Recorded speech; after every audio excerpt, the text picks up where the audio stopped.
भाजपचा जो नरेंद्र मोदींच्या नेतृत्वाखाली अश्वमेघाचा जो वारू होता तो दोन ठिकाणी अडवला जात होता. एक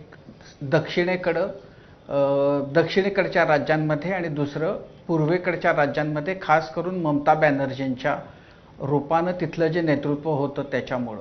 आणि आता एक प्रकारे मोदींना चक्रवर्ती पद मिळालेलं आहे. त्यांनी ज्या पद्धतीनं बंगालमध्ये हा अभूतपूर्व असा विजय मिळवला आहे त्यामुळं याचा एक मोठा परिणाम आपल्याला असा दिसतोय की प्रादेशिक पक्ष जे होते ते आता जवळपास संपुष्टात आलेले आहेत आणि त्यांची ताकद मोठ्या प्रमाणामध्ये कमी झाल्याची आणि त्यांच्या हातातनं राज्य गेल्याचं आपल्याला दिसतंय. दुसरीकडं राष्ट्रीय पातळीवर काँग्रेस हा जो भाजपचा मुख्य प्रतिस्पर्धी आहे तो गेल्या अनेक निवडणुकांमध्ये एकापाठोपाठ एक त्याची ताकद कमी झालेली आहे.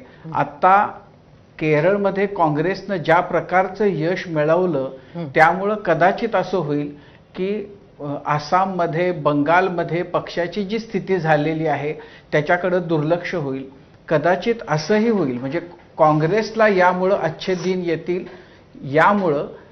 यासाठी कारण दक्षिणेमध्ये जो काही विजय त्यांना मिळाला केरळमध्ये, आणि आता शक्यता ही आहे की TVK पक्ष जो आहे, विजयन यांची इच्छा विजयची आधीपासून होती काँग्रेस बरोबर अलायन्स करायची, पण तिथल्या काँग्रेसच्या प्रदेशाध्यक्ष आणि खडगेंनी ते होऊ दिलं नाही.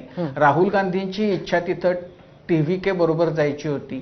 आता शक्यता अशी आहे की TVK आणि काँग्रेस जर एकत्र आले तर ते म्हणजे जर आंध्र प्रदेश जर सोडला तर दक्षिणेकडची सगळी राज्य काँग्रेसकडे गेल्याचं आपल्याला पाहायला मिळेल. म्हणजे कर्नाटक, केरळ, आंध्र प्रदेश, तेलंगणा आणि तमिळनाडू.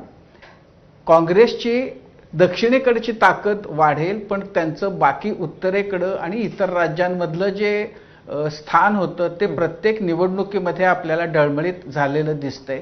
त्यामुळे एकीकडे प्रादेशिक पक्षांची ताकद कमी होणं आणि दक्षिण वगळता बाकीच्या राज्यांमधला काँग्रेसचा प्रभाव संपून जाणं, ह्यामुळं म्हणजे भाजपसाठी ही फार अनुकूल अशी स्थिती आहे. काँग्रेसला यातून दक्षिणेकडून बळ घेऊन स्वतःला उत्तरेकडं आणि मध्य महाराष्ट्रामध्ये वाढण्याची संधी आहे.